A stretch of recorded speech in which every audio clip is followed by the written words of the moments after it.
Moby Dick. Ishmael was an observant young man from Manhattan. He had made many voyages as a sailor, but now yearned for a whaling adventure. One day, on a cold, dull night in December, he arrived at the Spouter Inn in New Bedford, Massachusetts. As the inn was full, he had to share a bed with Queequeg, a harpooner from the South Pacific. Initially, Ishmael did not like Queequeg's strange habits and was frightened by his tattooed appearance. But gradually, Ishmael appreciated the man's kindness and generosity. They became friends and decided to go together on a whaling vessel. Together, they sailed to Nantucket and signed up for a voyage on the Pequod. It was about to start on a 3-year expedition of hunting sperm whales. The Pequod was a savage-looking ship. It was decorated with the bones and teeth of sperm whales. Peleg and Bildad were the Pequod's owners. They told Ishmael and Queequeg about the strange captain, Ahab. The captain was still recovering from the shock of his lost leg in an encounter with a sperm whale on his last expedition. Before leaving, Ishmael and Queequeg met a stranger, Elijah, who predicted disaster on their journey. The Pequod left Nantucket on Christmas. On board, Ishmael met Starbuck, Stubb, and Flask.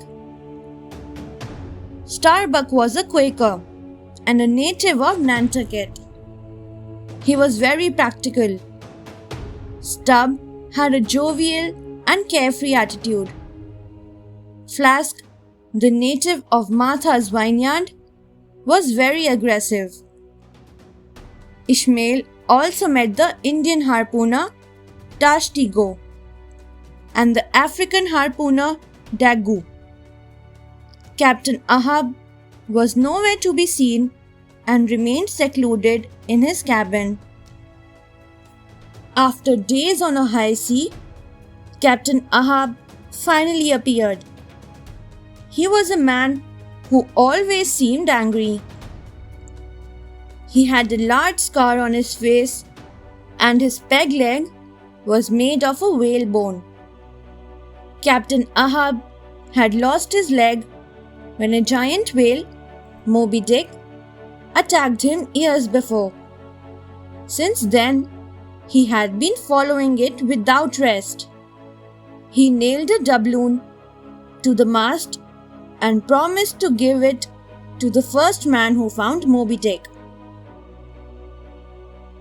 As the Pequod sailed towards the southern tip of Africa, the sailors caught sight of a whale on the horizon. The boats were lowered. The sailors were surprised to see Ahab in a different boat with a mysterious crew which had been hidden. The leader of this crew was Fedallah. Ahab hoped that his skills and Fedallah's prophetic abilities would help him hunt for Moby Dick. The crew attacked the whale and Queequeg did strike it, but it escaped. The Pequod destroyed the next whale it came across. Stubb struck the whale with his harpoon, but as the crew members tried to bring the whale onto the ship, the sharks attacked them. Queequeg nearly lost his hand while defending. The Pequod rounded Africa and entered the Indian Ocean. It encountered many other whaling vessels, and Ahab's only purpose in communicating with them was to get information about Moby Dick. One of the ships the Pequod came across was the Jeroboam. On board was Gabriel, a crazy prophet who predicted destruction for anyone who threatened Moby Dick. When Tashtego tried to drain the oil from the head of a captured sperm whale, he fell into the whale's big head. The head got separated from the ship and began to sink.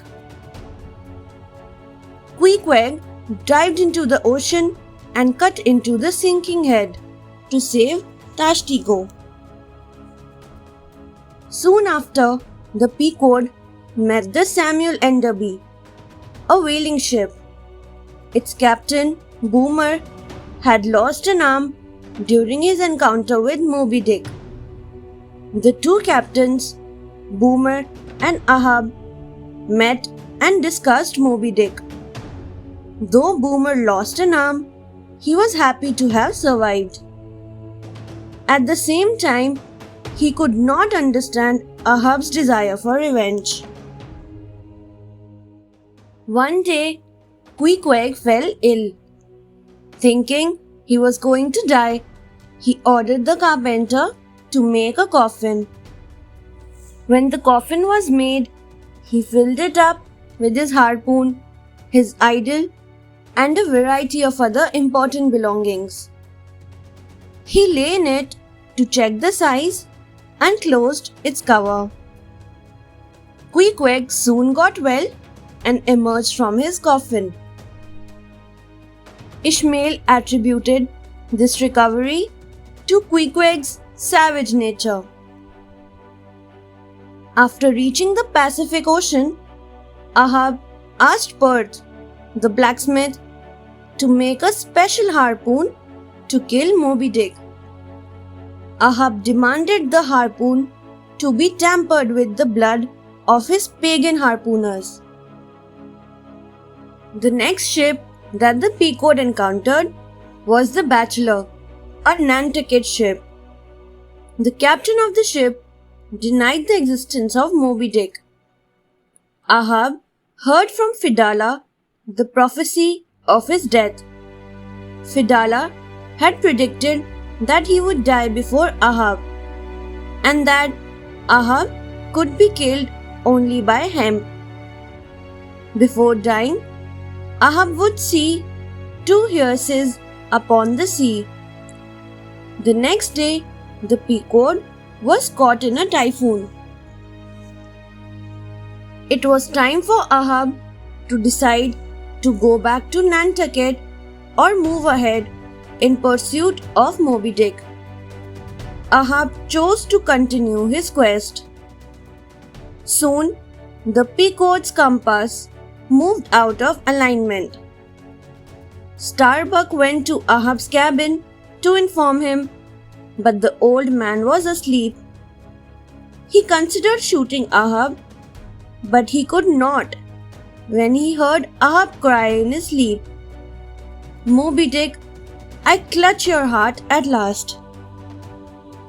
The next morning, Ahab corrected the compass and the ship continued on its journey.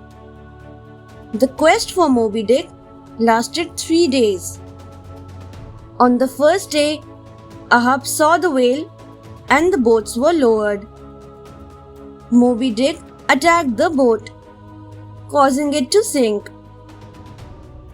But Ahab managed to survive and reached Stubbs' boat. Regardless of this failed attempt at defeating the whale, Ahab pursued it for the second day. On the second day also, Ahab had to face the defeat.